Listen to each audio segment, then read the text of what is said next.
Alors, chaque année, il y a de nouveaux étudiants qui entrent en faculté de médecine. Toujours plus nombreux. On crée les nouvelles facultés. On vient de créer, on est en train de créer une autre au nord, on est en train de créer, on veut créer une autre à l'est. Ça veut dire que dans très peu de temps, il y aura encore un peu plus de médecins qui vont avoir des diplômes et qui vont sortir chaque année. Alors que déjà, ceux qui sont là n'ont pas d'emploi. Je vais vous donner rapidement une conséquence grave que ça entraîne. Du moins, une parmi tant d'autres. La première conséquence, c'est que moi, j'ai des collègues qui touchent 50 000 le mois. Ça veut dire qu'ils travaillent de lundi à vendredi. Ils font 2 gardes par semaine. À la fin du mois, on donne 50 000. Docteur en médecine, 7 ans. Pourquoi est-ce qu'on donne 50 000? Parce que c'est un peu comme les bails en salam. Quand il n'y a même pas de pouvoir même surfer sur son téléphone, qu'est-ce que ça entraîne? Ça fait en sorte que les victimes, c'est nous. Parce que quand vous allez arriver à l'hôpital, il y a des choses incroyables qu'on va faire juste pour combler les fins de mois. On va vous prescrire un examen qui ne sert absolument à rien parce que chaque fois qu'on prescrit ça, on a 30%. On va vous prescrire des médicaments qui ne vous servent à rien parce que chaque fois que je vous prescris le médicament, j'ai 500. J'ai assisté un jour à une conférence d'un laboratoire de la place ici à Yaoundé, je ne vais pas citer le laboratoire, qui avait invité les médecins pour présenter un nouveau médicament. On arrive dans la conférence, il y avait pratiquement 120 médecins. Et puis, la dame qui était responsable du laboratoire est devant et commence à présenter le médicament, la molécule, etc. Ce qui se passe, c'est que, déjà avec tellement d'erreurs dans la présentation et tout, mais bon, ce n'est pas ça le plus important. C'était un médicament qui, selon eux, permettait de restaurer le système immunitaire des patients qui souffraient de sida. Pendant sa présentation, il y a quelque chose qui m'a choqué. À un moment donné, elle dit que je sais qu'au Cameroun, c'est difficile. Je sais que les médecins, vraiment, le traitement salarial n'est pas bon, les emplois et tout. Mais on a quand même prévu quelque chose pour vous. Chaque fois que vous allez prescrire ce médicament, vous aurez 500. On va vous donner des facturiers qui ont des souches à chacun qui souhaite utiliser le médicament. Comme ça, chaque fois que vous prescrivez le médicament, à la fin du mois, on vient prendre les souches, on compte et puis on vous donne vos 500. À la fin donc de la présentation, elle dit, ceux qui souhaitent alors le faire, venez prendre les souches. Et plus de 80% des médecins allaient prendre. Ils prenaient les souches. Et je vous rappelle que c'est un médicament qui coûte 16 000 francs, qui est interdit dans certains pays en Europe, qui n'a fait l'objet d'aucune étude sur le plan pharmacologique et de ce qu'on appelle la pharmacovigilance pour contrôler les effets d'un médicament à court, à moyen et à long terme au Cameroun, mais que les gens vont commencer à prescrire à vous, à nous, juste parce qu'ils auront 500 après. Je vais même aller plus loin parce que ça va, mais bon, il ne faut pas que je dise tout, sinon ça va faire que vous n'allez plus à l'hôpital. Ce n'est pas l'objectif de cette journée. Moi, j'ai déjà assisté à plusieurs opérations fictives. Vous savez que vous arrivez à l'hôpital, on vous dit, bon, vous avez l'hépatite, non, vous avez une appendicite. Il faut 200 000 pour l'opération. Si vous ne le faites pas très vite, vous risquez de mourir dans les heures qui suivent. Vous vous battez donc pour que la famille essaye de trouver l'argent.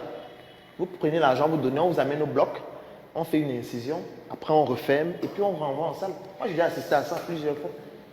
Je vais même encore un peu plus loin. Il y a des laboratoires. Bon, je laisse d'abord le laboratoire. On continue avec les médecins.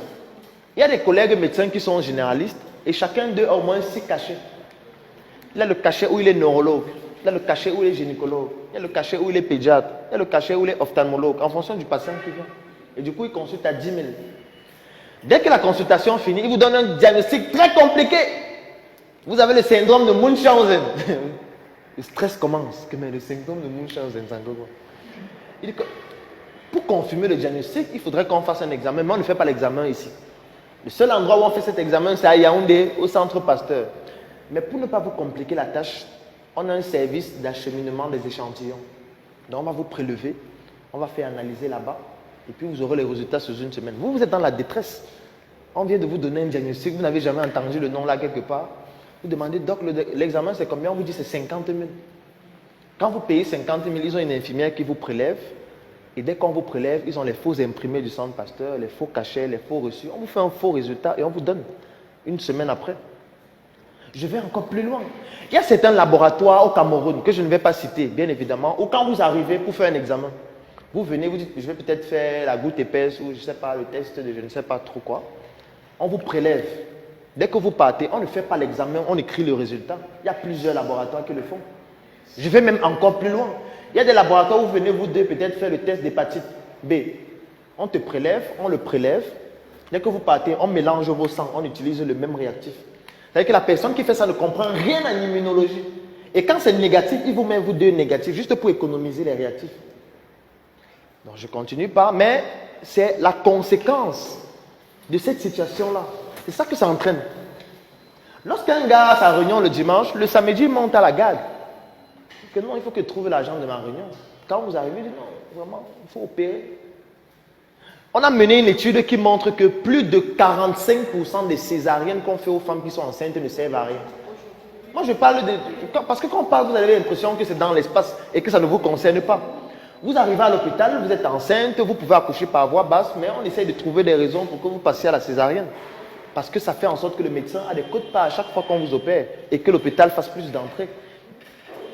Donc, comment ça va se passer quand il y aura encore plus de personnes qui vont demander le travail que maintenant? Ça sera pire. Parce qu'on ne construit pas suffisamment d'hôpitaux pour recruter ces gens. Et là, on parle des médecins qui ont bac plus 7. Je ne parle pas des infirmiers qui sortent par milliers chaque année.